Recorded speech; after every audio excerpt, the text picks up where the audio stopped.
after my car accident. I awoke with sudden amnesia. When I opened my eyes again, I was already in a hospital, lying in the bed. I noticed a man holding my hand and he claimed to be my husband. I tried to pull my hand back, but I couldn't move. My entire body was covered in wounds. The man sat by my bedside, low voice hoarse as he said, "Emma, you're finally awake." I stared at him. "Who are you?" His hand trembled slightly. The room fell silent for 2 seconds. Then he said, "I'm Ethan Hayes." I kept staring. He continued, "I'm your husband." I thought I must have misheard. I wanted to laugh, but my throat ached too much to make a sound. Husband? I had no husband. I clearly remembered saying at my friend's wedding when I was 25, I would never let any man define my life with a piece of paper. And now, a stranger sat at my bedside, holding my hand, claiming to be my husband. My first reaction wasn't relief, it was fear. I yanked my hand back sharply. The 4 tube on the back of my hand was pulled, and a jolt of pain shot through me. I grimaced. The man immediately pressed down on my wrist, not to restrain, but to prevent the needle from shifting. "Don't move," he said. "You've just woken up. Leave me alone." I croaked. My voice was rough,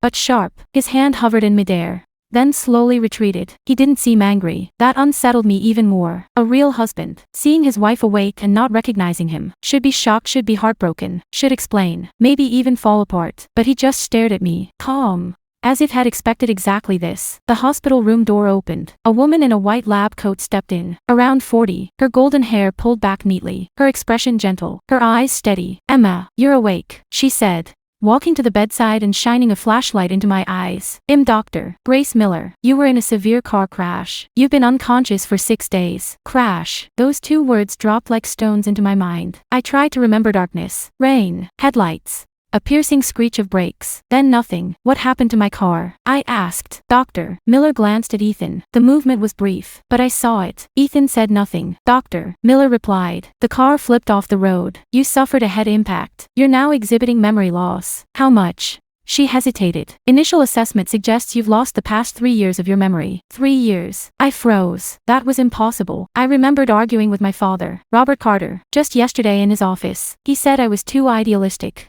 didn't understand business. I told him he was heartless, saw everything as numbers. I remembered receiving an acceptance email from a fund company. I remembered my apartment in Boston, a half-finished carton of milk in the fridge. I remembered I was not married. "What's today's date?"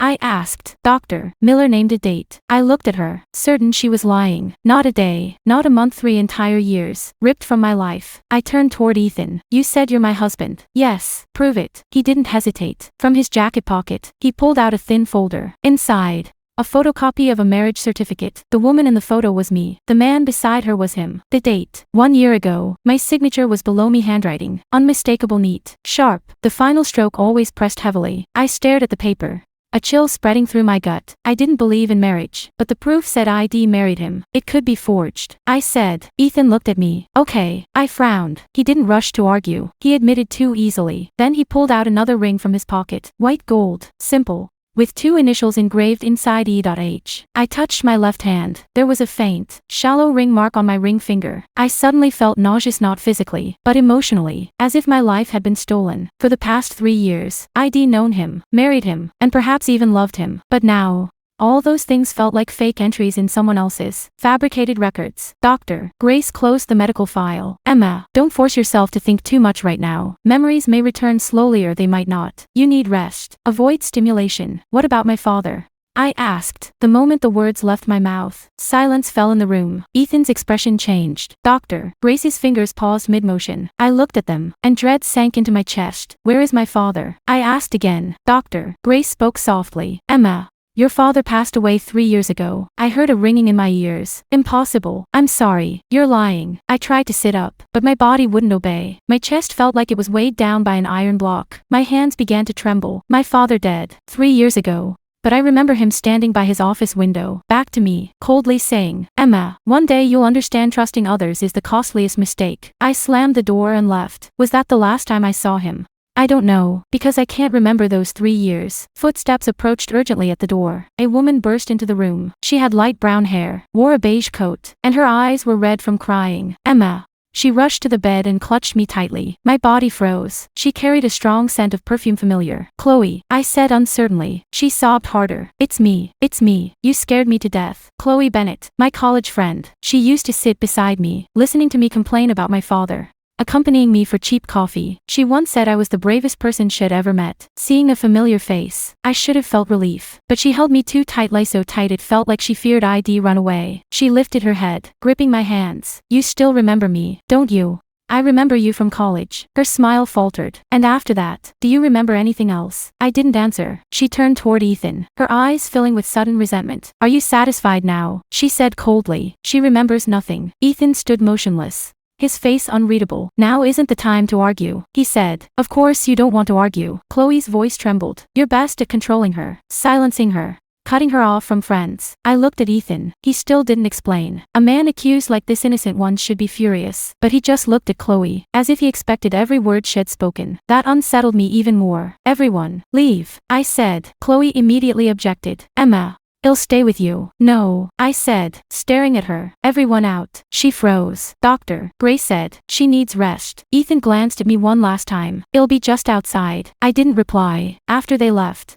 the room finally grew quiet. I closed my eyes, but I couldn't sleep. My mind was filled with fragmented pieces: car crash, amnesia, dead father, strange husband, crying friend, and that unnervingly calm Ethan Hayes. After a few minutes, the door opened again. I snapped my eyes open immediately. It wasn't Ethan. It wasn't Chloe. It was a man. He wore a dark blue coat, had black hair, green eyes, and looked both weary and gentle. He stood at the doorway, looking at me like I was something long lost and now found. Emma, he whispered. I stared at him. He took one step forward, then stopped, as if afraid to frighten me. Lucas Reed. That name stirred something faintly familiar in my mind. Not clear, but known like a song I once heard but forgot the lyrics to. Do we know each other?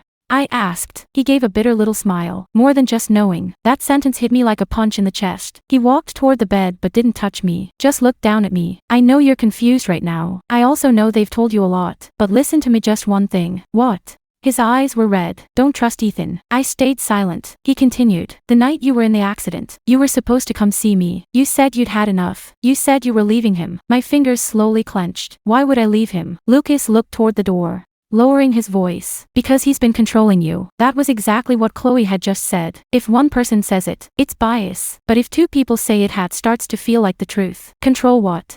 Lucas didn't answer immediately. He pulled out a thin silver chain from his pocket. On it hung a tiny key. This is yours, he said. You said if anything happened to you, I should return it to you. I stared at the key. It was small, old, slightly worn at the edges. I didn't remember it, yet my heart began to race. Lucas placed the key on the nightstand. I can't stay long. Ethan's people will find me. His people. Lucas looked at me, his voice even lower. There's someone watching you all the time. Emma. This isn't love. He turned to leave. I called out, Lucas. He turned back. If I really was planning to leave Ethan, why weren't you the first one to come to the hospital after the accident? His expression froze for a split second, so brief I almost missed it. But I saw it. I was stopped. He said, Ethan wouldn't let me see you, but now you're here. He paused, then said quietly, I found a way. That answer wasn't good enough. I didn't press further. After Lucas left, I stared at the key for a long time. Now I had two choices. Believe the one who cried the hardest, or believe the one who looked the least like a good man. But both choices felt stupid. I wouldn't give my life to someone else's story. That night, a nurse came to change my dressing. She was young,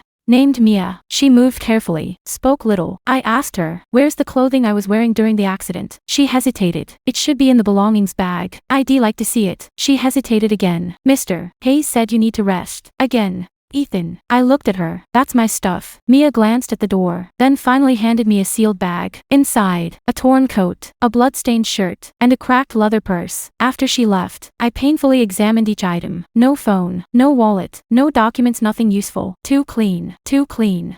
Like someone had thoroughly cleaned it out. When I reached the coat, my fingers brushed against something hard inside the lining. I stopped. The lining had been sewn. The stitches were fine, but not factory made. I bit the thread end between my teeth and pulled it slowly apart. A small square piece of paper dropped out. I unfolded it. My handwriting was on it, hasty, forceful strokes, as if the person writing was trembling. The note contained only one sentence. If I wake up with no memory at all, don't trust the first person who cries. I sat on the hospital bed, my back suddenly cold. The first person to cry was Chloe. The second with red eyes was Lucas. Only Ethan hadn't cried. I looked toward the hospital room door. Outside the glass, Ethan stood in the hallway. He hadn't left, leaning against the wall, head down, clutching a cigarette that wasn't lit. Chloe stood a short distance away, covering her face and sobbing. Lucas was speaking to her softly. They all looked so concerned. But the note in my hand told me someone shouldn't be trusted. In the next instant, Ethan suddenly lifted his head through the door window. His eyes met mine. His gaze fell onto the paper in my hand. I clenched the note into my palm. He saw it. His expression finally changed, not surprise, but fear. The next morning,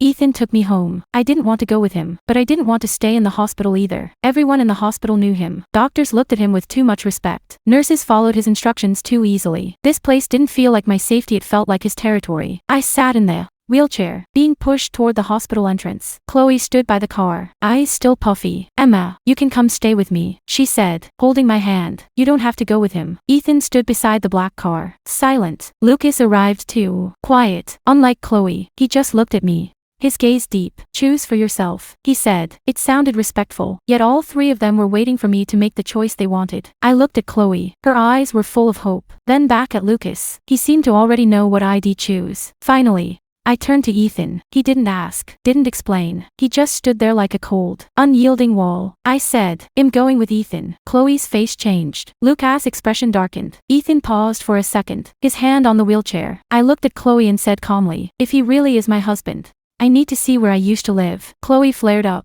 "Emma, you're not thinking clearly." "Maybe," I said, "which is why I need to see clearly." She tried to speak again, but Lucas placed a hand on her shoulder. "Let her go," he said. "Emma's always been smart." He said it while looking at me as if reminding me of something, or warning me. The car pulled away from the hospital. I sat in the back seat beside Ethan. The driver sat up front. Silence pressed in, making me restless. I stared out the window. The city was unfamiliar, yet somehow familiar. Some buildings I recognized, others I didn't. 3 years had changed nothing in the world but had torn me out of my own life. "Where's my phone?" I asked. "Damaged in the accident," Ethan said. "My bag. Took by the police for evidence." "My computer. At home. Can I use it?" "Yes." I turned to him. "You're not afraid I'll check you?" He turned to look at me. "You'll check me, no matter how much I fear it." That answer was brutally honest. Too honest to be normal. "Why don't you explain?" I asked. "Explain what?" "Chloe says you controlled me. Lucas said he was supposed to meet me the night I had the accident. The doctor said I shouldn't be disturbed. Everyone keeps giving me answers. Only you say nothing." Ethan fell silent for a few seconds. "Because you wouldn't believe my explanation now. If you don't speak,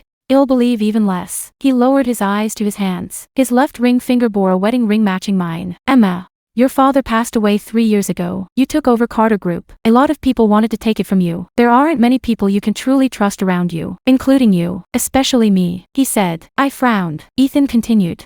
"Our first meeting wasn't out of love. It was a negotiation. You needed Hayes Group's support. I needed a project in Carter Group's possession. We each got what we wanted." His tone was calm, so calm it felt like he was recounting someone else's story. "So we got married as a business deal." "At first, yes. And later." He looked at me, offering no answer. My chest tightened inexplicably. I hated this feeling. I didn't remember him, yet his silence stirred emotions in me completely irrational. The car stopped in front of a white villa, perched by a lake. The house had a vast lawn and glass walls reflecting a cold, sterile light. It was beautiful, expensive. Yes, but not like home. Too neat, too quiet, like a showpiece professionally curated and staged. Ethan helped me out. I avoided his hand and stood up on my own. My body still felt weak, my knees unsteady, but I refused to let him touch me. He noticed, but didn't insist. Inside, a woman in her 50s came forward. "Miss Emma." Her voice trembled, her eyes red. I looked at her. "You are?" A flash of pain crossed her face. "I'm Mrs. Wilson, the housekeeper here." I nodded. She called me Miss Emma, not Mrs. Hayes. That detail sank in. In a household, a servant's address often speaks truer than a master's words. If we truly shared a close marriage, why didn't she call me madam?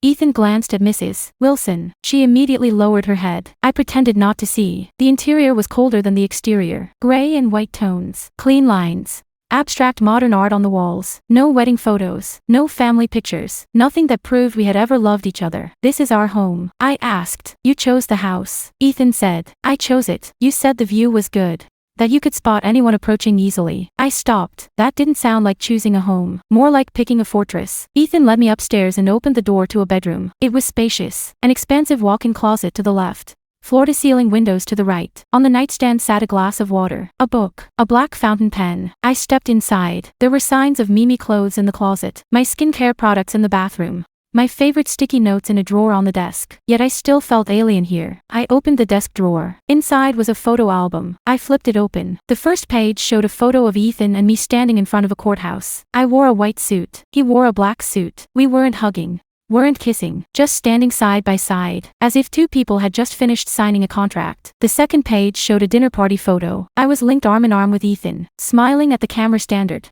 Artificial. The third page was blank. The rest were all empty. I closed the album. We didn't have a good relationship. I asked. Ethan stood near the doorway. There was a time when it wasn't good. Which time? At the beginning. And later. He doesn't answer again. This silence annoys me. You know. Normal people, when faced with a wife who's lost her memory, would tell her how they fell in love. They'd show photos, videos, chat records. They try hard to prove they're not strangers. But you keep acting like a lawyer. Ethan looked at me. Because you hate anyone defining your feelings for you. I froze. That hit me right in the heart. I really do hate it, even though I don't remember him. I know it's true. I hate when people tell me who I should love, who I should hate, who I should fear. Your computer is in the study, he said. The password is your birthday. So simple. You once said, the more dangerous something is, the less it should look dangerous. He turned to leave. I called out to him. Where's the basement? His back stopped. The air in the room suddenly grew cold. You don't need to go there right now, he said. I smiled faintly. That sounds so controlling. He turned to face me. Yes. He admitted. I truly don't want you to go in right now. Why? Because you can't handle it yet. I stepped closer. You're deciding for me again. This time. Yes. I stared at him. He didn't back down. After a few seconds, I said, the more you keep me from going, the more determined I am to go. Ethan murmured. I know. Then he left. After the door closed, I immediately checked the room. First, I searched for cameras on the bedside table, the light fixture, the smoke detector, the bookshelf, the vase. I examined carefully. I found nothing obvious. That didn't prove anything, only that I hadn't found it yet. I turned on the computer. The password was indeed my birthday. The desktop was unnaturally clean. Emails required two-factor verification and wouldn't open. The documents contained only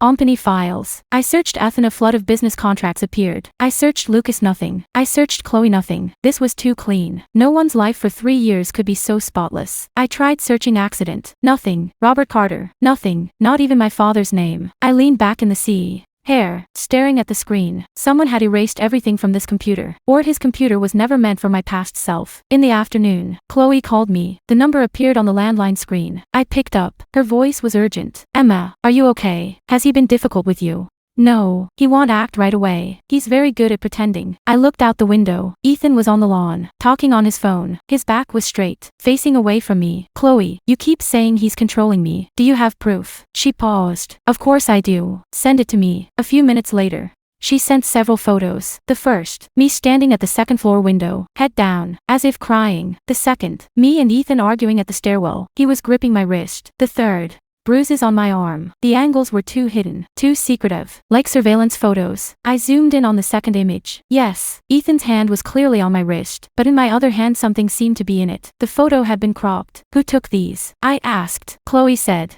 I hired someone to take them. I was worried about you. You hired someone to spy on me. She hesitated. Emma, I was trying to protect you. That line sounded familiar. Too many people use protection to justify control. What about Lucas? I asked. What was our relationship? The line went quiet for a moment. You used to love him. Used to. After Ethan appeared, you changed. How did I change? Chloe's voice dropped low. You stopped trusting me. You stopped seeing your friends. You started suspecting everyone. Emma, that's not you. It's Ethan who turned you into this. I remained silent. There was a flaw in that statement. If Ethan made me stop trusting Chloe, then why did the note I left myself before losing my memory warn me not to trust the first person who cried? Ethan could control my life, but he couldn't have orchestrated what I wrote to myself before I lost my memory. Unless the note was forged too. I looked at my own hands. Handwriting could be faked, but the habit of writing with such force hard to imitate. That night, Ethan didn't eat with me. Mrs. Wilson said he was in the study. I sat alone at the long table, staring at the exquisite but tasteless food before me. Mrs. Wilson, I asked, did I used to like it here? She was pouring water,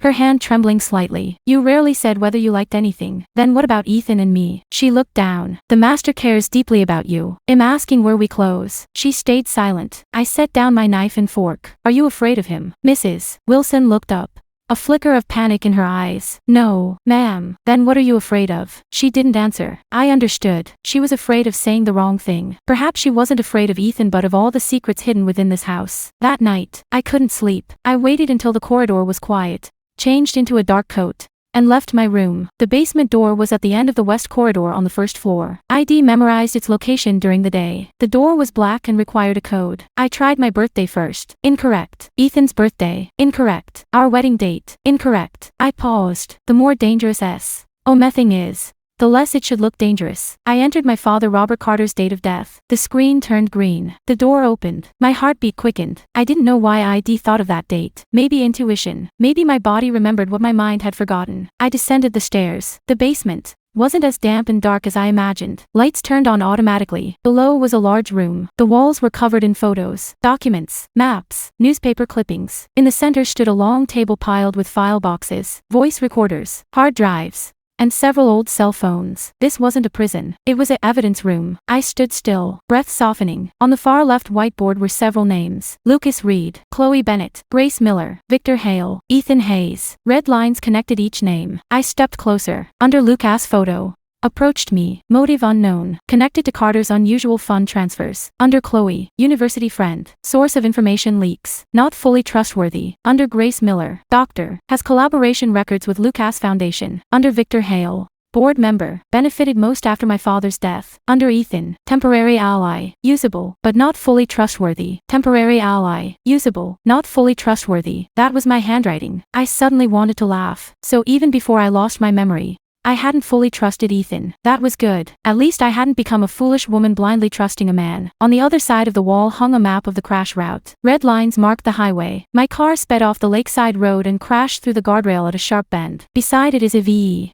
Vehicle maintenance record. Brake system malfunction. Airbags deployed too late. Onboard surveillance footage missing. Someone tampered with my car. I continued flipping through the documents. A company ownership chart caught my attention. The Carter Group's share structure was complex. I held the large stake, but if I failed to fulfill my duties as director, some voting rights would be managed by an interim trust committee. The committee includes Victor Hale and a legal advisor recommended by the Lucas Foundation. Lucas, Chloe, Dr. Grace, Victor, everyone led back to the same web. I picked up an old phone on the desk. It was powered off. A charging cable lay beside it. I had just inserted it when I heard a sound behind me. I said, "You shouldn't come in now." I whirled around. Ethan stood at the top of the stairs, dressed in a black shirt, no jacket, his face cold. I gripped the phone. "Did you follow me? This is my house. It's mine too, isn't it?" He didn't argue. I pointed at the photos on the wall. "What are these?" "Evidence you left behind during your investigation." "Why didn't you tell me?" "Because you nearly collapsed on the first day you woke up. So you decided to keep hiding it from me." Ethan descended the stairs. "Emma,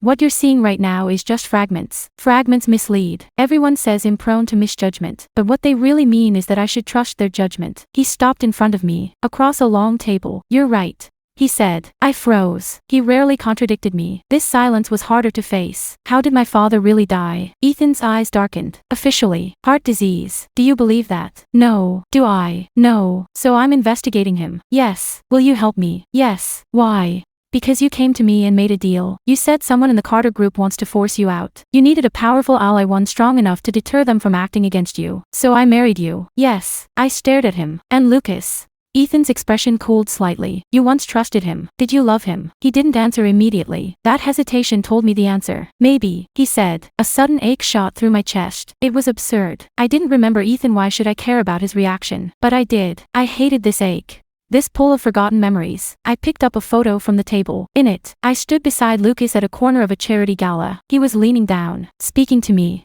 And I was laughing naturally, far more naturally than in the wedding photo with Ethan. He said I was going to meet him the night of the crash. I said. Ethan stared at me. "You weren't going to meet him." "How do you know?" "Because you called me that night." "What did you say?" "You said you had evidence, that you were coming to see me." "Any recording?" "No." The call disconnected. Convenient. Ethan's jaw tightened. "I know this sounds like a lie. It is a lie, but it's the truth." I fixed my eyes on him. "Ethan, do you know what your biggest problem is?" "What?" "Every word you say sounds like it's from a courtroom. No extra emotion, no details, no humanity. You say you're my husband, but you sound like my crisis management lawyer." He fell silent. I continued. "Do you really love me?" The words were out before I could stop myself. I shouldn't have asked. I had no right, because I didn't even know if I loved him. Ethan stared at me, long without speaking. The light fell across his face, making him look exhausted as if he hadn't slept in days. Finally, he whispered. "Yes." Just one word. No embellishment, no performance. My heart jolted heavily. I turned away. "Then do I love you?" His eyes flickered. This time, he didn't answer. At that moment, the old phone lit up. A video file popped up on the screen. The file name.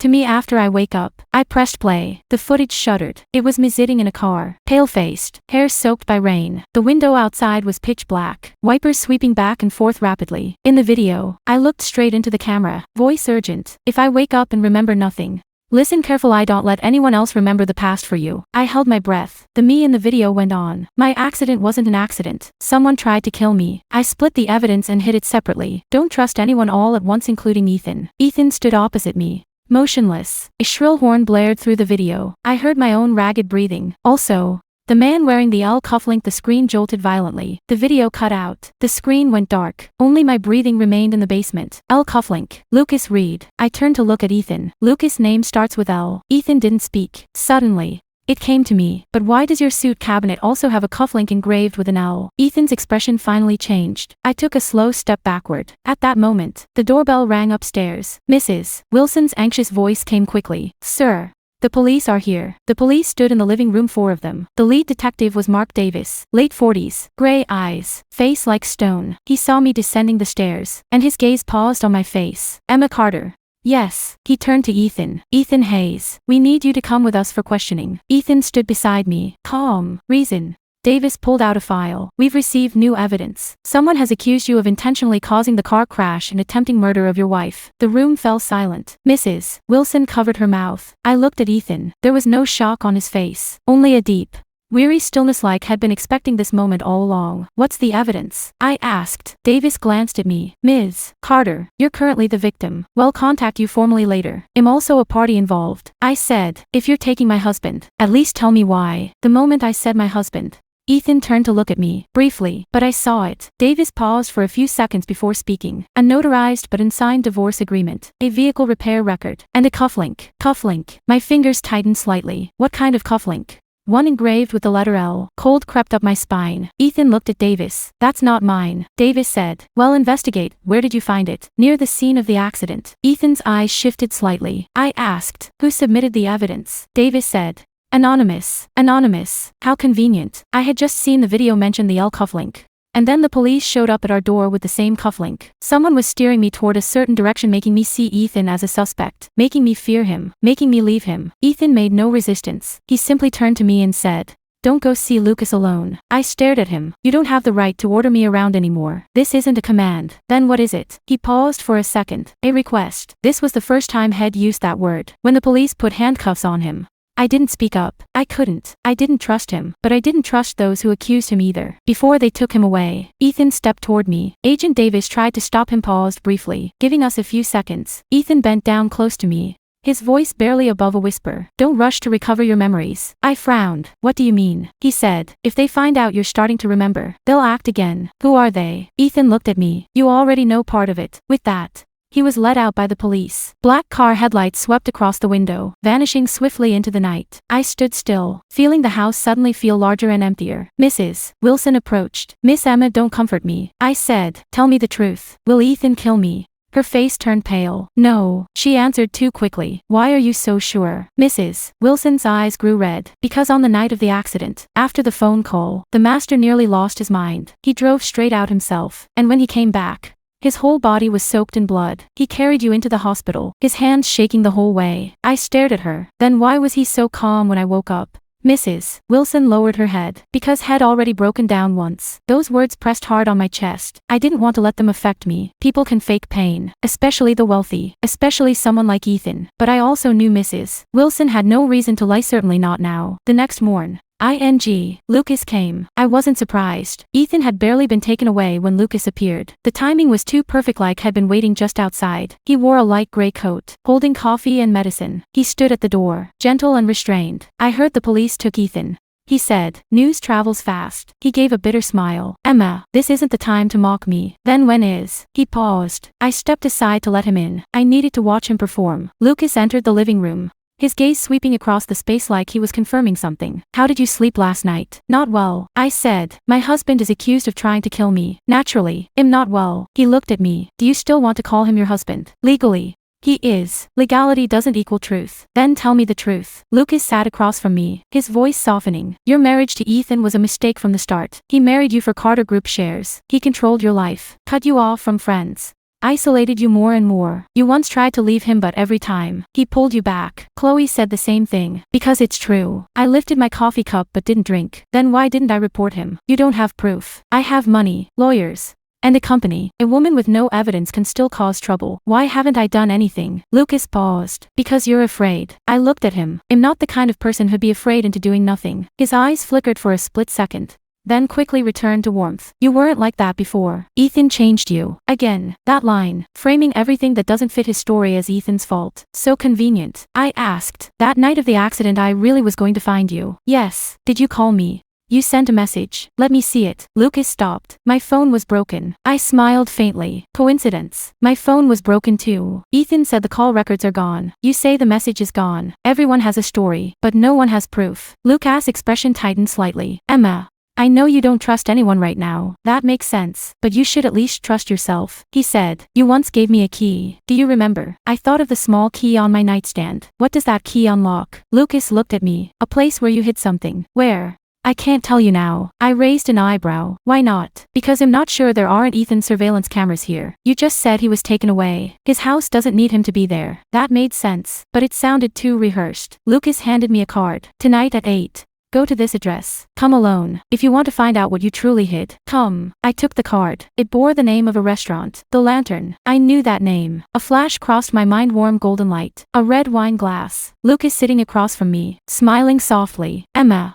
You deserve to be treated gently. The image vanished instantly, like a ripple on water. I hadn't even grasped it when it disappeared. Lucas noticed ID gone blank. Did you remember something? I looked up at him. His tone was too urgent. No. He composed himself, returning to gentle calm. It's okay. Take your time. After he left, I poured the coffee down the sink. I threw the pills into the trash. I'm not a doctor, but ain't no one rule. Until I can tell who wants to harm me, I won't eat anything anyone hands me. In the afternoon, Chloe messaged me. She asked me to meet Dr. Grace. She said Ethan's removal meant I was finally safe. And now I could begin real therapy. That logic was strange. If Ethan was the threat, then yes, I should be safe. But why? Upon being safe, was my first step to meet a doctor ID already listed for investigation before I lost my memory. I replied, okay. I didn't tell anyone, but before leaving, I slipped a voice recorder into my bag. Dr. Grace's private clinic was on the top floor in the city center. White walls, glass doors, a faint lavender scent in the air, the kind of place designed to calm you, but it felt too forced. When she saw me, Dr. Grace smiled warmly. Emma.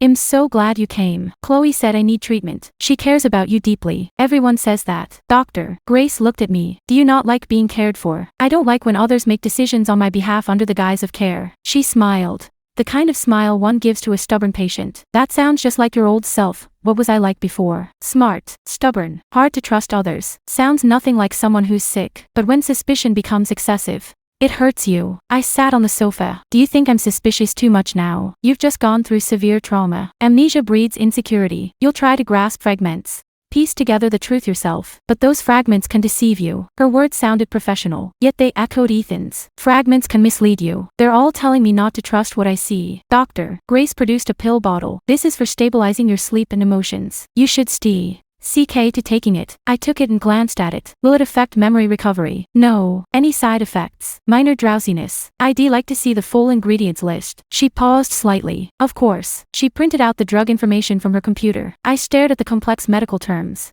unable to judge for now, but I knew one thing. She had paused, just briefly, but it was there. At the end of the session, she said, Emma, I recommend you not go back to that house for now. You can stay with Chloe. Why? The environment could trigger you, especially places related to Ethan. Are you a doctor? Or a marriage counselor? Dr. Grace looked at me. Her smile faded slightly. I'm doing this for your safety. There it was again, for you. For your own good. For your safety. The more I heard it, the more these words felt like ropes. After leaving the clinic, I didn't go home. I went to the Lantern. It wasn't even 8 yet. I sat in a cafe across the street, watching the restaurant entrance. At 7:40. Lucas arrived. He wasn't alone. Chloe got out of the car with him. They stood by the entrance, talking, too far away for me to hear. But I saw Chloe grip Lucas' arm, her expression intense. Lucas bent down, said something. Chloe released him and wiped her eyes. Then she pulled out an envelope from her bag and handed it to him. Lucas took it and slid it into the inner pocket of his coat. I sat behind the window, slowly tightening my grip on the coffee cup. They didn't tell me they were meeting. They all claimed they were only protecting me, yet they were secretly exchanging documents behind my back. At 7:55, Chloe left. At 8:00 sharp, I walked into the restaurant. Lucas was already seated in a corner booth. 2 glasses of water sat on the table. He stood up when he saw me. You came. You wanted me to come. Because I want to help you. I sat down. What does the key unlock? Lucas didn't answer immediately. He took out an envelope from his coat, not the file folder Chloe had handed him. This one was smaller. "This is part of what you once gave me." I opened it. Inside was a photograph. In the photo, I stood in front of a bank vault door, holding a black box. On the back, there was an address and a string of numbers. "Does the key open this box?" I asked. "Yes." "What's inside?" Lucas looked at me. "Something that can help you leave Ethan. You always bring the answer back to him, because he's at the heart of the problem." I stared at him. "What if I told you I don't think he is?" Lucas' expression finally cooled. "Then it means you're still under his influence. He's at the police station now." "Emma, control doesn't require someone to be physically present." I laughed. "You're starting to sound just like Dr. Grace." Lucas' gaze shifted instantly. I watched his reaction.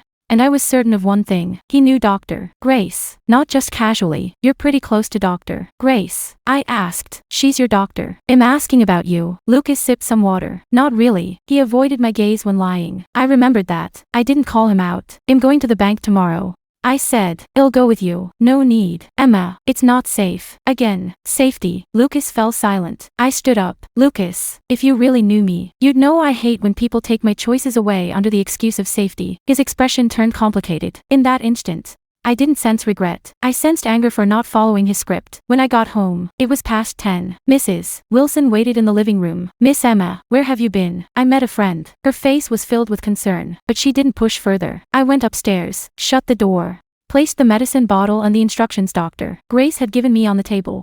Then took out the water glass I'd brought back from the restaurant, the one Lucas had drunk from. I wrapped the rim with a tissue and slid it into a sealed plastic bag. I didn't know if it would help, but I refused to live only by instinct. I needed proof. That night, I went back to the basement again. Ethan wasn't the Reno one stopped me. I charged the old phone and continued going through its contents. Besides the video, there were several photos and one encrypted folder. The folder required a password. The hint question was, who is the person I should never forget? I tried my father's name. Wrong. I tried Ethan's name. Wrong. I tried my own name. Emma. Still wrong. I stared at the screen, suddenly feeling disgusted by my former self. She left me clues, but no clear answers. It was as if she was forcing me to become her again. I flipped through the documents on the table. In Dr. Grace's folder, I discovered a financial records receipt. Lucas Reed Foundation, Grace Miller Medical Research Center. The amount was substantial. The collaboration started exactly 1 month after my father's death. I kept reading. A photo slipped out. There, Grace and Lucas stood at a charity gala,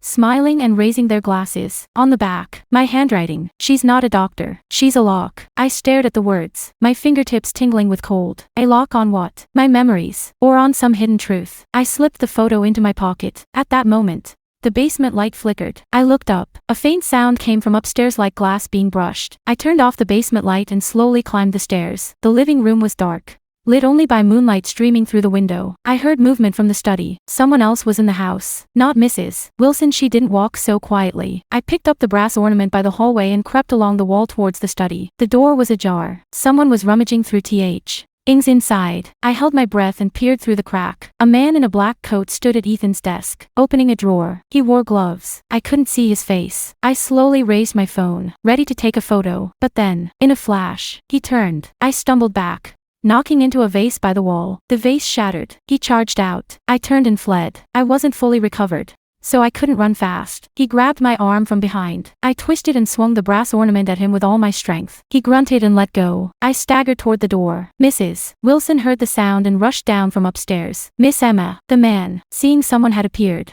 turned and bolted toward the back door, quickly disappearing into the yard. I leaned against the wall, breathing heavily. Mrs. Wilson turned on the light. The living room was in complete disarray. The drawers in the study had been pulled open, documents scattered all over the floor. I stepped inside and saw Ethan's safe was open, empty. What was originally here? I asked. Mrs. Wilson's face went pale. I don't know. She was lying, but not out of malice. She was afraid. I picked up a piece of paper from the ground. It was a copy of a divorce agreement. My signature was on it. Ethan's signature line was blank. This matched what the police had said. Someone had Ed Ethan, but why would the original or a copy be in his study? I turned to the last page. Beneath my signature, there was a small line of handwritten text. Not mine, not Ethan's. She will believe this after she wakes. I stared at the words. A chill crept up from the soles of my feet. This wasn't evidence. It was a script. Someone had known in advance I'd lose my memory. Someone had prepared this to make me doubt Ethan, before I even had time to put the paper down.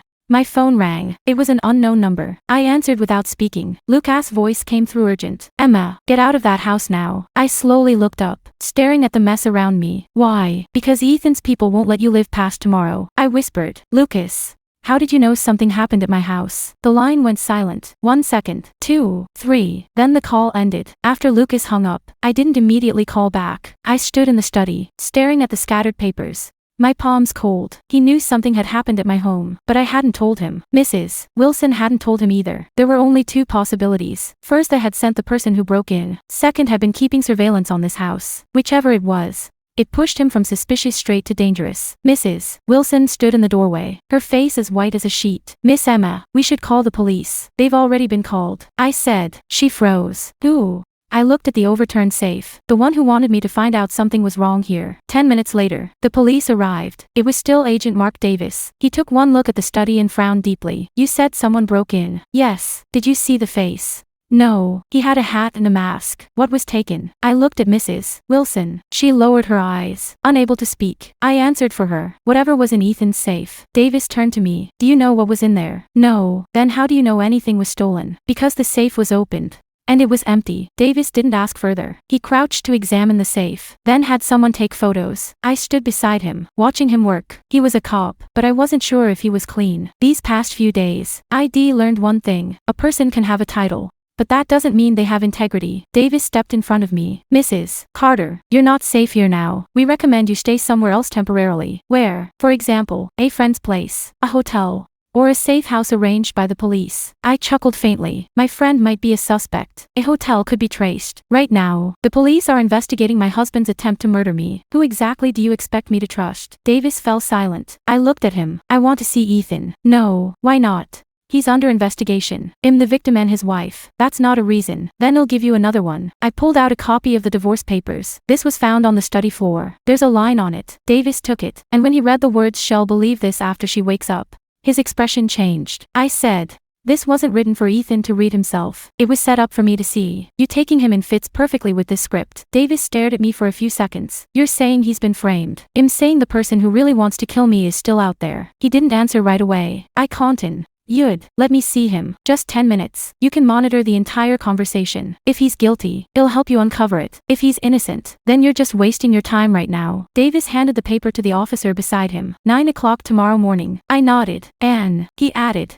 Don't stay alone tonight. I want. He thought I'd go to Chloe. I did go, not because I trusted her. I had to make them think I did. When Chloe opened the door, she was in her pajamas, her face full of concern. Emma, you scared me to death. She hugged me. This time, I didn't push her away. I let her hold me. The scent of her perfume was just as strong as the day in the hospital. In my ear, she whispered, I always told you that house wasn't safe. Now do you believe me? I closed my eyes. I don't know who to trust. That was true. And also a trap. Chloe stiffened, then hugged me tighter. Believe me, Emma, at least I won't hurt you. That line was too perfect. The ones who truly won't hurt you rarely rush to say it. She led me into the guest room, poured me some hot tea, handed me a nightgown, and placed a phone charger by the bedside. Her actions were natural, like a true friend. If I hadn't seen those documents in the basement, I might have actually been moved. Lucas called me. I suddenly said. Chloe's hand paused mid-pour. When? Tonight. What did he say? He said Ethan's people are after me. Chloe set down the teacup, her expression turning tense. He's just worried about you. How did he know something happened at my house?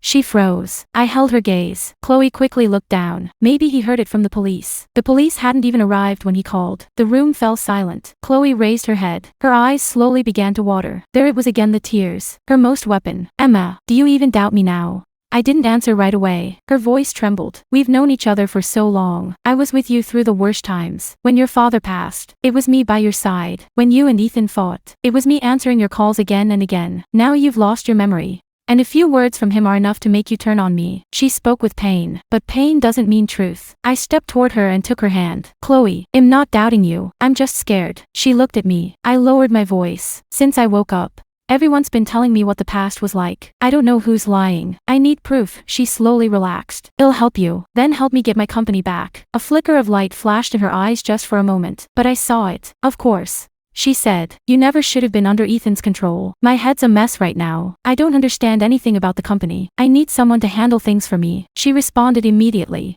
Lucas can help. He knows a lot of lawyers. I smirked inwardly. The fish has taken the bait. I lowered my head, feigning exhaustion. If I give Lucas temporary voting rights, can he protect me? Chloe's breath caught ever so slightly. Yes, Emma. It's the best option. Lucas isn't an outsider. Then have him bring the documents to me tomorrow. All right. She agreed too quickly. I finally knew this was what they'd been waiting for. They'd been waiting for me to fear, to feel isolated, to willingly surrender power. The next morning, I went to the police station to meet Ethan. Across a metal table, he sat opposite me. He looked exhausted, sleeves rolled up, red marks from handcuffs visible on his wrists. I didn't ask if it hurt. That would be too intimate. Davis stood outside the glass, monitoring. I knew they were listening. Ethan knew too. Someone broke into the study last night, I said. His expression changed instantly. Did you get hurt? No. What was taken? Something from your safe. His jaw tightened. Emma, there was a hard drive inside. What's on it? He glanced briefly at the surveillance camera. I understood. Not now. I changed the question. Who else knows the safe's password? You and me. What's the password? He paused. Your father's date of death. My fingers clenched. It matched the basement code. Not a coincidence. I whispered.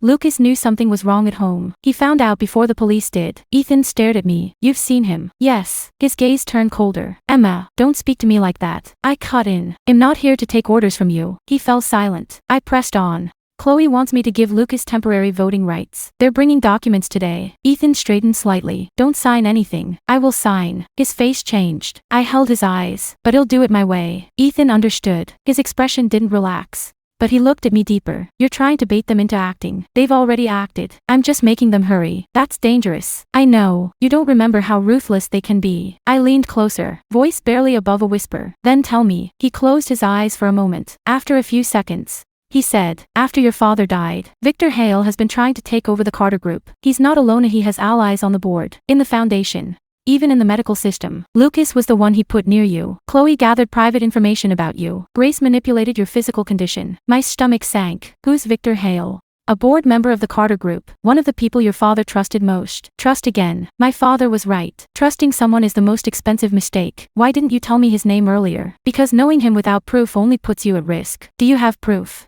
Ethan looked at me. It's on the hard drive. I understood. Last night, the person took the most crucial piece of evidence. Where's the backup? He didn't answer. I stared at him. Ethan, you'd better not tell me there's no backup. He looked at me, and for the first time, a faint flicker appeared in his eyes like resignation. You have it. Me. You won't tell me where you hid it. I froze. The me before the amnesia was really unbearable. So smart. So annoying. Suddenly, I remembered the encrypted folder on my old phone. A prompt question.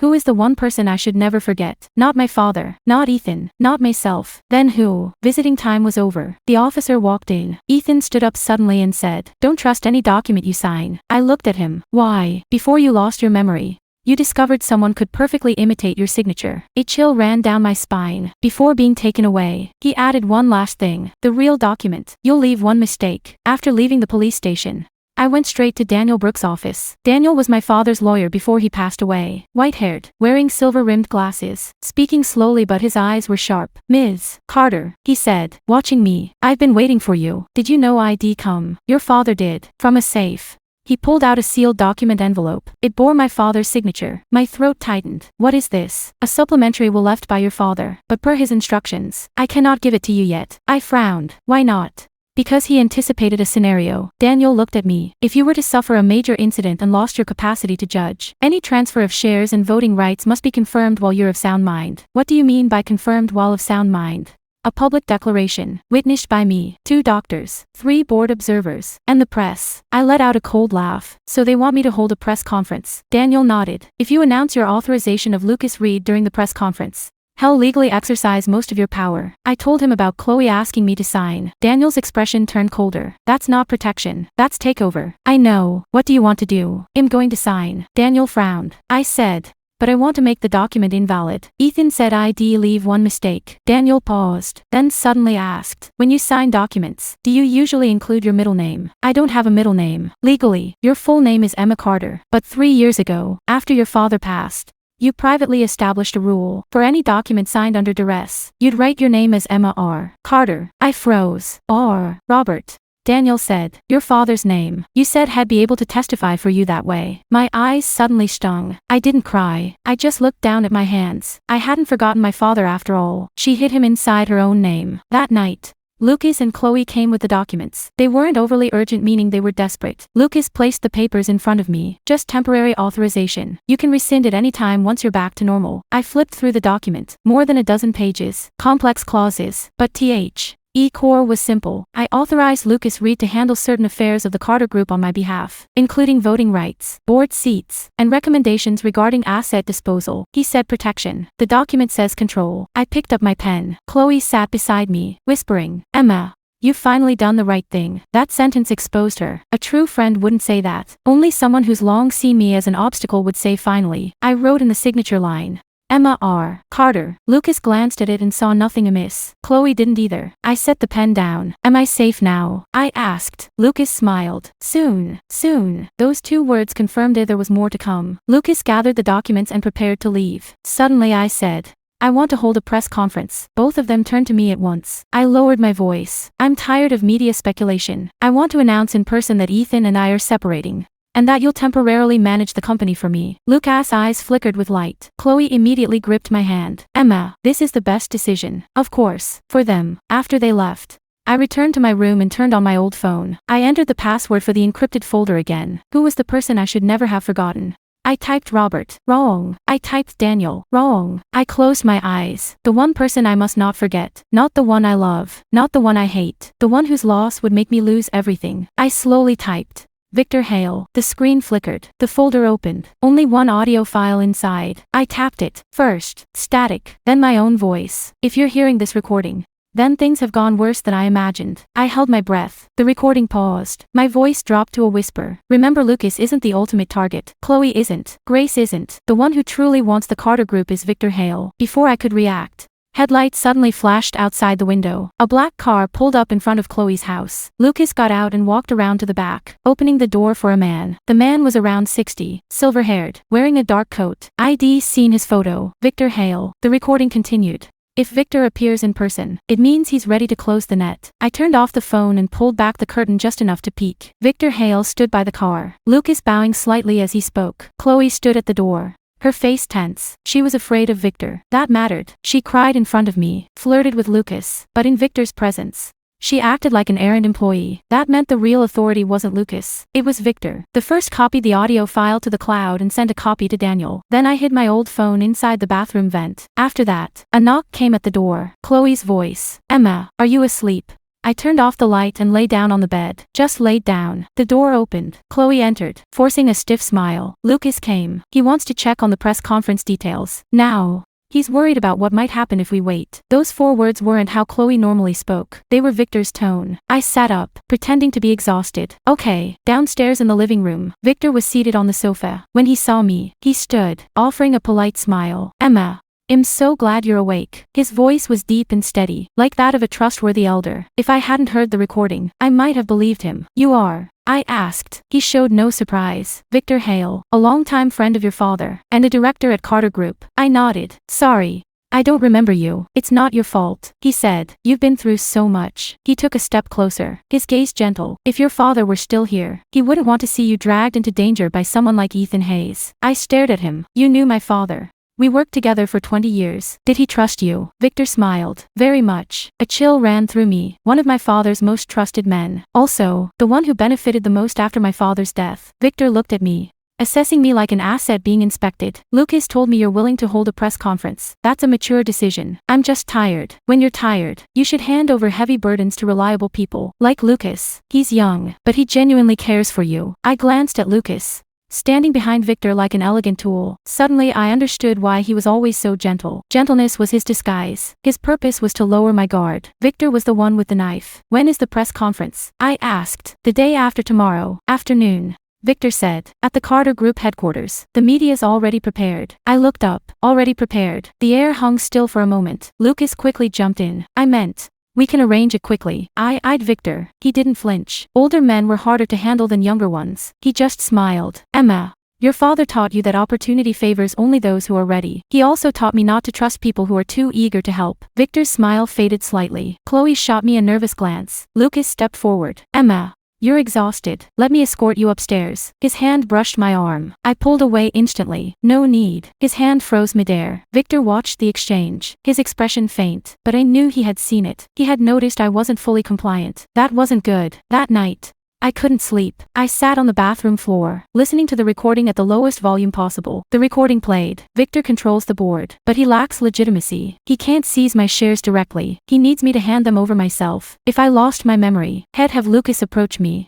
Chloe softened me up, and Grace suppressed my memory recovery. Then silence. Then, the sound of rain outside the car. One more thing. Don't hate Ethan too fast. He's not clean. Yes. He initially pursued you for profit, but he wasn't behind the crash. I clenched the phone. My voice in the recording suddenly softened. If you can, go to the old church. The password is the day I first truly trusted him. I frowned. The old church. Which church? What date? I remembered nothing. The next morning, I claimed I needed to check in with Dr. Grace. Chloe had wanted to come along. I said, if I need you to accompany me to see a doctor, the media will realize I'm not mentally stable during the press conference. That convinced her. She feared I wasn't stable. Worse, she feared others would find out I wasn't stable. I didn't go to the clinic. Instead, I went to Daniel's office. After listening to the recording, his face turned grim. You must cancel the press conference now. No.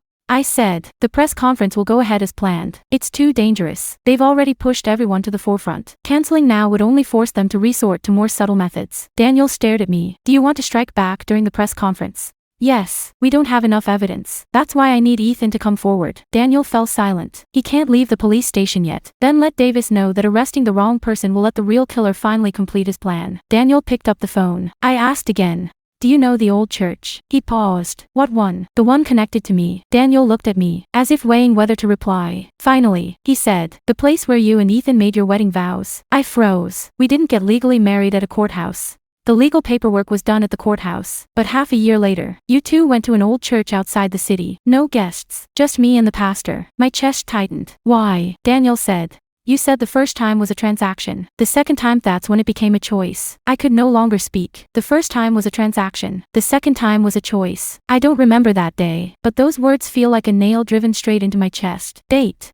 I asked. Daniel told me. It was December 17th. I wrote that date down. In the afternoon, I drove alone to the old church, located on the city's outskirts, beside an abandoned cemetery. The white walls had faded gray, and a few stained glass panels were broken. Wine seeped through the gaps. Cold and relentless, the church was empty. I walked to the altar. Suddenly, a scene flashed in my mind. I was wearing a white dress, not a wedding gown, just a simple, plain white dress. Ethan stood before me, holding a ring. He looked at me and said, you don't need to promise forever. Just promise that today is real. I stopped breathing. The image vanished. My eyes stung. I hated that feeling. Amnesia felt like an unfair trial. It took away evidence, yet left behind lingering emotions, making it impossible to stay completely calm. At the back of the altar, I found an old wooden cabinet. Beneath its base was a safe. 6-digit code. I entered 121717. Incorrect. I stopped. The day I first truly believed in him wasn't the church date. Then what was it? I closed my eyes, trying to remember. Rainy night. Blood. Ethan holding me. No, that was after the accident. Earlier than that, another image flashed across my mind. An office. I tossed a document at Ethan. It'll destroy you if you betray me, I said. He replied,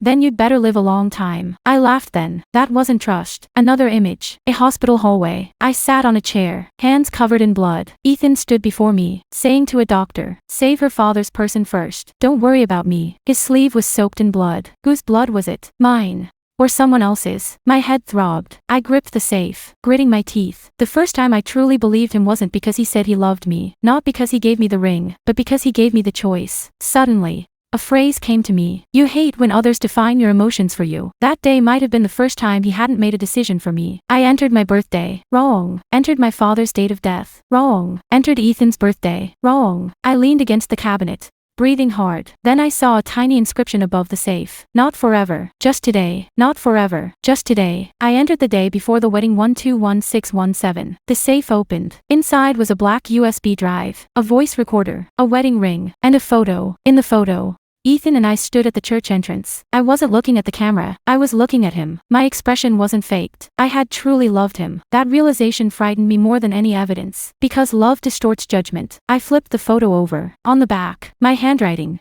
If you still don't remember him, don't rush to love him. Just survive first. I put everything into my bag. As I stepped out of the church, my phone rang. It was Agent Davis. Ms. Carter, Ethan Hayes has been temporarily released. I exhaled in relief. The next second, Davis added, "But be careful, Grace Miller is missing." Grace was missing. That meant Victor had begun eliminating risks. I immediately drove back to Daniel's office. Ethan was there. He stood by the window, still in the wrinkled shirt from yesterday, looking awful. When he saw me enter, his eyes first landed on my face, checking if I was okay, then moved to the bag in my hand. "You went to the church?" "Yes." "You opened the safe?" "Yes." He paused. "Do you remember anything?" I looked at him. "Only a little." "What?" "You said at the church, 'I don't need a promise of forever, just a promise that today is real.'" Ethan's expression changed. The shift was subtle, but it made my chest ache. He whispered, "That's what you said." I froze. "I said that.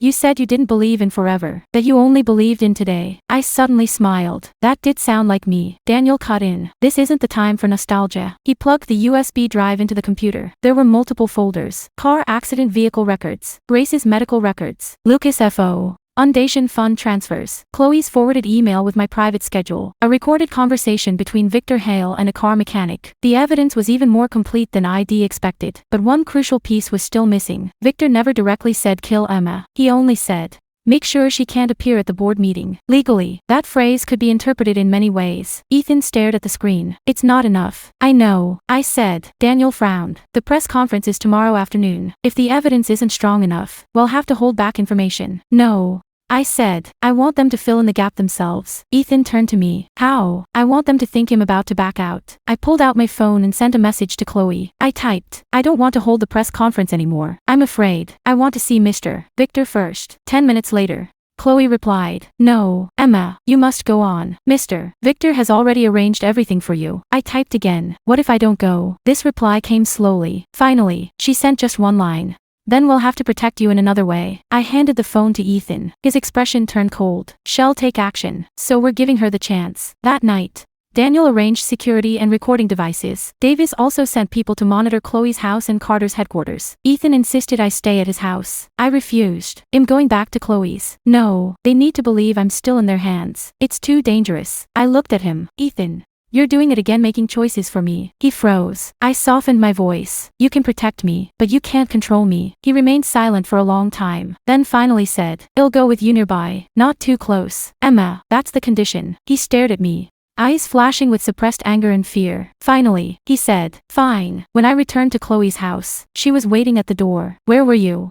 she asked. "At Dr. Grace's." She didn't have office hours today. A chill ran through my chest, but I didn't show it. I went anyway. The assistant said she had an urgent matter. Chloe stared at me. She was starting to suspect me. Lucas walked out from the living room. "Emma, tomorrow is crucial. You need to rest well tonight." "I want to quit," I said. The tenderness on his face faded. "Why?"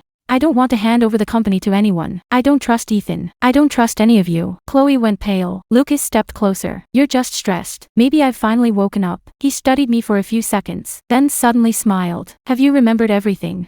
I said nothing. He reached out and touched my face. I stepped back. Lucas' expression turned utterly cold. "What a pity," he said. "Mr. Victor had hoped you'd behave with some dignity." My heartbeat quickened. Finally, he could no longer pretend. Chloe stood by, her voice trembling. "Lucas, don't do this." He didn't even glance at her. "Shut up." I looked at Chloe. A look of humiliation flashed across her face. This was their true relationship. She wasn't an ally. She was a tool. And I was no different, just cheaper. Lucas pulled a syringe from his pocket. "Since Grace isn't here, well, use this instead." I slowly backed away. "Are you planning to knock me out before the press conference?" "Not for long," Lucas said. "As long as you read your script tomorrow." "What if I don't?" He smiled. "Then Chloe will testify you're mentally unstable. Mr. Victor will petition for emergency trust management." I turned to Chloe. "Are you in on this too?" Chloe broke down. "Emma, I had no choice," I said coldly. "You did have a choice. You just always pick the side that benefits you most." Lucas seized my wrist. I struggled fiercely. Suddenly, a loud crash came from outside. The next second, the door burst open. Ethan charged in. He moved fast,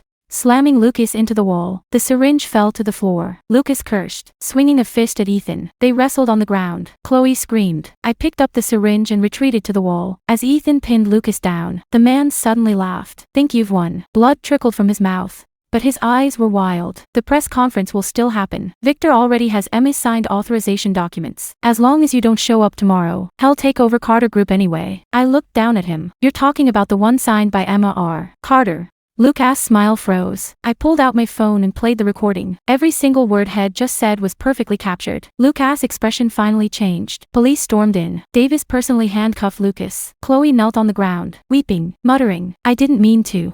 I was just so scared." I stepped toward her. She looked up at me. "Emma, please." I stared back at her. "The most disgusting thing about you isn't betraying me." She sobbed harder. "It's how you always pretend to suffer, too. Every time you hurt me." Chloe was speechless. At that moment, my phone rang. An unknown number. I answered. Victor's voice came through calm, measured. "Emma, you're smarter than I thought." I glanced at Ethan. He immediately signaled Davis to trace the call. Victor continued. "But your father was smarter than you. He knew when to compromise." I coldly replied. "So you killed him." A low laugh echoed from the other end. "Don't make accusations without proof. You'll have proof at tomorrow's press conference." Tomorrow's press conference. "You'll learn one thing." Victor's voice deepened. "Carter Group was never yours. Your father couldn't hold on to it. Neither can you." The line went dead. 1 minute later, Daniel sent me a message. Just one sentence. "Victor has just announced, in the name of the board, that tomorrow's press conference will proceed as scheduled and you'll make a major announcement about power transfer on the day of the event." I wore a black suit, not a dress, not pale hospital-style clothes. I wanted everyone to see I wasn't some victim forced onto the stage. I was coming to collect the remains. Ethan stood at the door, watching me. "Are you ready?" he asked. "No," I said. He frowned slightly. I looked at my reflection. My face was still pale, the wound on my temple not fully healed, dark shadows under my eyes, but my gaze was clear. No one ever truly feels ready, I said, "but I'm going anyway." Ethan stepped behind me and carefully secured a tiny recorder inside my collar. His hands were steady. "If things go wrong, leave immediately. You know I want." "I know," he said. "So I'm just telling myself." I looked back at him through the mirror. "Ethan, yeah, if after today, I still haven't recovered all my memories, we can't just go back to how things were." His hand paused. "I know, you can't demand the past love to define the present me. I want," he said quickly, too quickly, as if the words had been buried inside him for a long time. I turned to face him. "Then what do you want?" Ethan looked at me. "You alive." Simple, profound. I didn't respond, because I feared that if I spoke, emotions would overpower reason. Outside Carter Group headquarters, the media was overflowing. Flashbulbs exploded. Reporters shouted my name. "Emma, are you really divorcing Ethan Hayes? Do you confirm Lucas Reed will take over your voting rights? Was the accident caused by Ethan? Have you regained your memory yet?"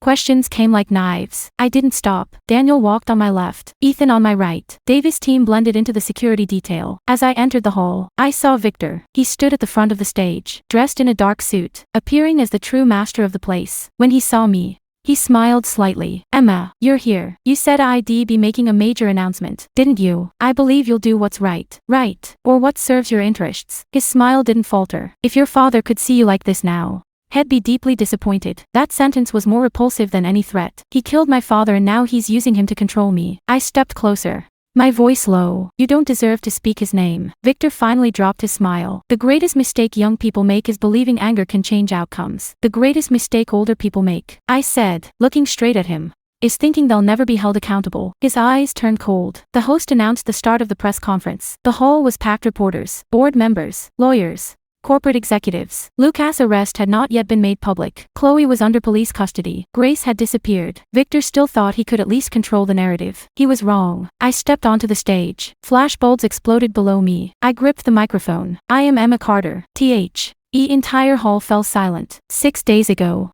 I woke up from a coma. Doctors told me I'd lost 3 years of memories. I don't remember my marriage. I don't remember what happened after my father passed away. I don't even remember why I was in that car accident." I paused. Every person in the room was listening. Many people thought losing my memory made me weak. I glanced at Victor. "They're wrong," reporters murmured softly. "I wasn't made stupid by amnesia. It only made the liars more desperate." Victor's expression flickered slightly. Daniel, seated below, opened his laptop. The large screen lit up. The first video played Lucas and Chloe exchanging documents at a restaurant entrance. Then came Lucas' words from last night. "The press conference will go on as planned. Victor already has Emma's signed authorization documents. As long as she doesn't show up tomorrow, he can still take over the Carter Group." A collective gasp swept across the room. Victor stood up. "This is edited. It's maliciously forged." I ignored him. The second document appeared on screen: me authorization letter. I pointed at the signature. This document is legally invalid. It was not signed by Emma Carter. The signature is Emma R. Carter. Reporters started snapping photos. I discovered 3 years ago someone could mimic my signature.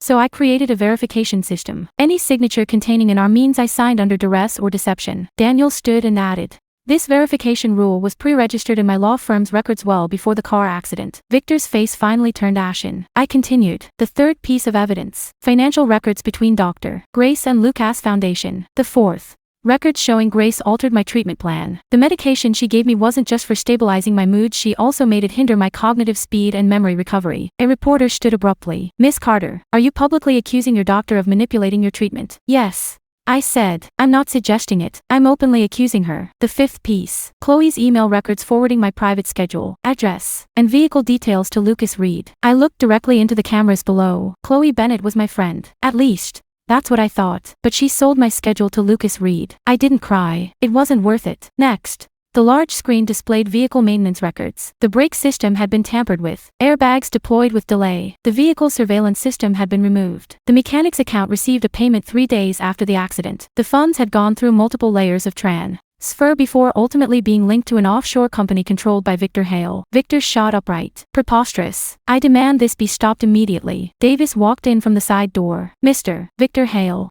You have the right to remain silent, but everything you say now could be used as testimony. The entire audience erupted in chaos. Victor saw Davis and his expression changed, but he wasn't beaten yet. He stared coldly at me. Emma, you don't have direct evidence proving I ordered your murder. I know. I said. His eyes narrowed. I picked up the microphone and stepped forward onto the stage. So I've been waiting for you to say it yourself. Victor's face darkened. The large screen switched. It played the phone call from last night. Victor's voice came through clearly.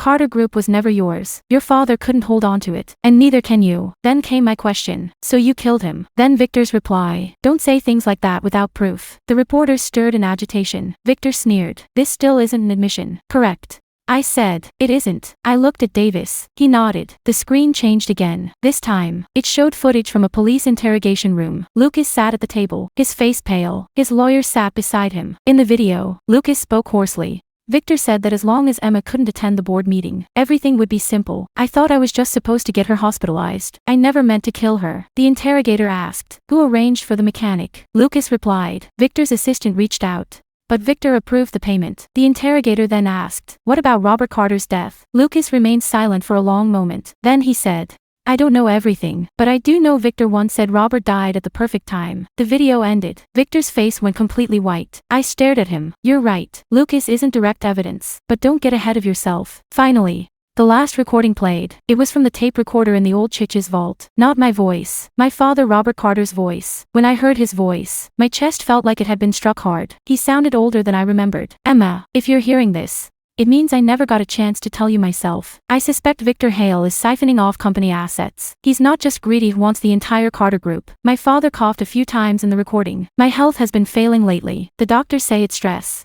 But I don't believe them. I've already given blood and medication samples to Daniel. If I die, don't trust the official conclusion. I stood on stage. My fingers icy cold. My father knew. He hadn't died unprepared. It was just that our enemy had moved sooner than we imagined. The recording continued. Emma, I know you hate me. You think I'm heartless. That I don't understand you. Maybe you're right. But remember, Carter Group is more than just a company. It's everything your mother and I built in our lives. Don't give it to anyone who smiles too warmly at you. I heard someone inhale sharply from the audience below. My father finally said, if Victor is still standing before you, don't negotiate with him. Let him pay the price. The recording ended. The entire hall fell into an eerie silence. I stared at Victor. Now, let's talk about the price. Victor suddenly laughed a low, chilling sound. Do you think this is over? He turned toward the board of directors. Are you really going to believe a woman who's lost her memory? She can accuse me today. She'll accuse each of you tomorrow. She's unstable, emotional, manipulated by Ethan Hayes. I didn't interrupt him. I let him speak. When a person reaches their breaking point, their true self reveals itself. Victor pointed at Ethan. Ethan Hayes approached her from the start for the project. He's no hero. He's just a businessman who changed sides. Emma,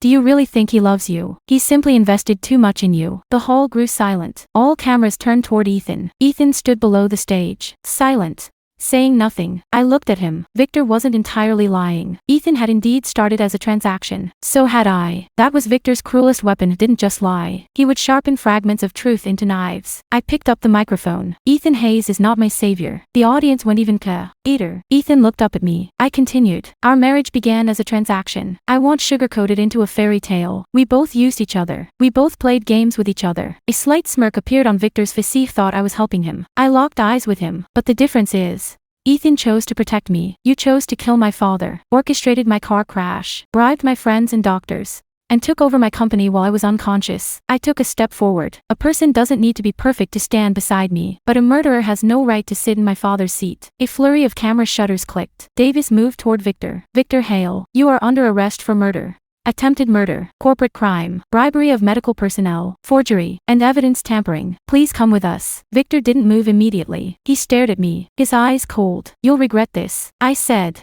You no longer have the right to threaten me. The police handcuffed him. As Victor was led away, the media nearly surged forward. I didn't answer any more questions. Daniel declared the press conference closed and announced that I had formally filed a lawsuit and a board emergency resolution on my behalf. When I stepped down from the stage, my legs felt weak. Ethan came over to support me. This time, I didn't pull away, not because I fully trusted him, but because I truly needed to stay upright. He whispered, "Are you okay?" "Not really. They'll take you away." "No." I glanced toward the board table. "It's not over." Half an hour later, Carter Group convened an emergency board meeting. Victor was arrested. Lucas was arrested. And Chloe and Grace were under investigation. Victor's faction scrambled to protect themselves. They turned on each other, shifting blame. It was ugly but effective. I sat in the lead chair, looking at those who had once eagerly awaited to devour me. Starting today, I said, suspend all directorial powers related to Victor Hale. Initiate an internal audit. Freeze all collaborations tied to the Lucas Reed Foundation. Require all senior executives to resign. Conflict of interest disclosures. One director tried to object. Emma,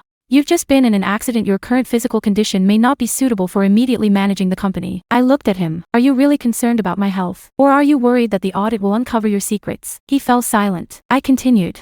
Daniel Brooks will serve as temporary legal supervisor. Ethan Hayes will have no involvement in Carter's group's internal decision-making to avoid conflicts of interest. Ethan stood outside the meeting room, hearing those words, and showed no reaction at all. Good. He knows his boundaries. When the meeting ended, I reclaimed my father's seat, not because I had suddenly become stronger, but because they finally realized I wasn't the amnesiac woman they thought I was. That evening, Ethan drove me back to the lakeside villa. The car was silent. City lights slipped past the windows. I was exhausted, too tired to speak. But some things had to be said now. Ethan, you don't need to move back to the master bedroom. His fingers tightened slightly on the steering wheel. All right. I need time. I know. I'm not even sure if I'll ever fall in love with you again. That was harsh, but I had to say it. If I tied myself to the past by clinging to our old marriage, then I'd be no different from those who wanted to control me. Ethan was silent for a long time. The red light flashed. The car stopped. He stared ahead, voice low. Emma, I'm not waiting for you to become the woman you were before. I turned to look at him. Past you saved me so many times. Now, I just want to get to know the woman you are now. I said nothing. That was harder to resist than I love you because it didn't demand a reply. Back at the villa, Mrs. Wilson rushed toward me, tears streaming. This time, I didn't question the sincerity of her tears. Some tears are weapons, others aren't. The difference lies in whether the one crying expects you to pay a price for their sorrow. Mrs. Wilson didn't. She only said, "Welcome home, Miss Emma." I looked at the house cold, indifferent. Once, it felt like a prison. Now, it looked like a fortress still under construction. "Call me Emma from now on," I said. She froze, then nodded. "Yes, Emma." The next day, news flooded the internet. Victor Hale had been arrested. Lucas Reed was suspected in attempted murder and white-collar fraud. Grace Miller was found by police. Shed tried to flee, was stopped at the airport. Chloe Bennett cooperated willingly, providing evidence in exchange for a reduced sentence. I didn't go to see her. Her lawyer delivered a message. She wanted to apologize. I told Daniel to reply. Apologies can be made to the judge. No need to bring them to me. On the third day, Davis informed me that my father's case was being reopened for investigation. Daniel formally handed over my father's supplementary will. There were no dramatic declarations, just clear, unemotional instructions. Just like him, protect the company, preserve the evidence, don't trust anyone too quickly. On the final page, a single handwritten note. Emma, I've never been good at loving, but I've always loved you. I sat in the study, staring at the words for a long time. This time, I cried not from breaking down, but from finally allowing myself to admit that I'd lost my father. The pain of losing him 3 years ago had only now caught up with me. Ethan didn't come in. He just left a glass of water outside the door. That was perfect. Some wounds don't need someone barging in to comfort you. Sometimes, All you need is someone standing quietly nearby. A month later, the formal internal audit at Carter's group began. Victor's network ran deeper than ID imagined. But now that he was down, many others scrambled desperately to save themselves. This is the true nature of power. There's no loyalty that lasts forever, only interest and fear. I hate it, but I won't pretend it doesn't exist anymore. I began relearning myself over the past 3 years. I watched videos, reviewed files,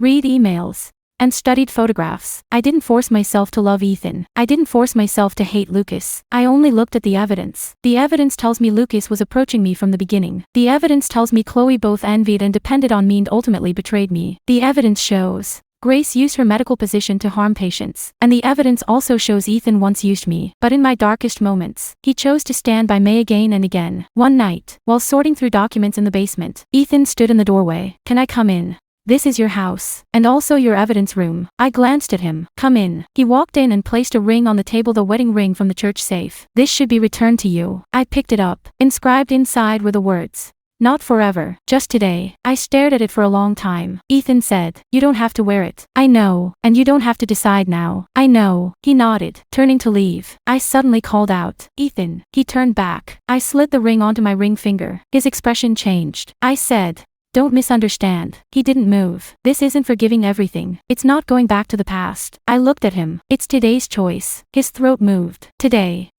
He approached me slowly, as if afraid he'd scare me. I didn't step back. He stopped in front of me and whispered, "May I hold you?" That question made my heart ache. At last, he learned how to ask. I nodded. Ethan embraced me gently, not tightly, not trapping me, just holding. I closed my eyes. No flood of memories returned. No fairy tale resolution. But I knew one thing. Right now, I am choosing myself, not Victor's design, not Lucas' manipulation, not Chloe's tears, not Emma's past deciding for me. This is me. A few days later, I returned to Carter Group and officially took over as chairman of the board. Reporters asked whether the amnesia had changed me. Yes, I said. How? They pressed. I looked straight into the camera. Before, I thought memory defined a person. Now I know choices define a person. That night, I received a timed email from my father's old inbox. Subject: Emma, if you're reading this, Victor has fallen. I opened it. Only one line inside. The truly dangerous person is never the first to step forward. I stared at the screen, fingers slowly tightening. Outside, the night was deep and quiet. Ethan walked into the study and saw my expression. "What's wrong?" I turned the laptop toward him. He read the sentence. His face darkened. I took a deep breath. This time, I wasn't afraid. I simply closed the laptop. "Looks like my father left me one last battle." Ethan looked at me. Together, I glanced out the window. The city lights sparkled bright, like a map not yet fully unfolded. I said, "No." He froze. I stood up, grabbed my coat. "This time I'll start it myself."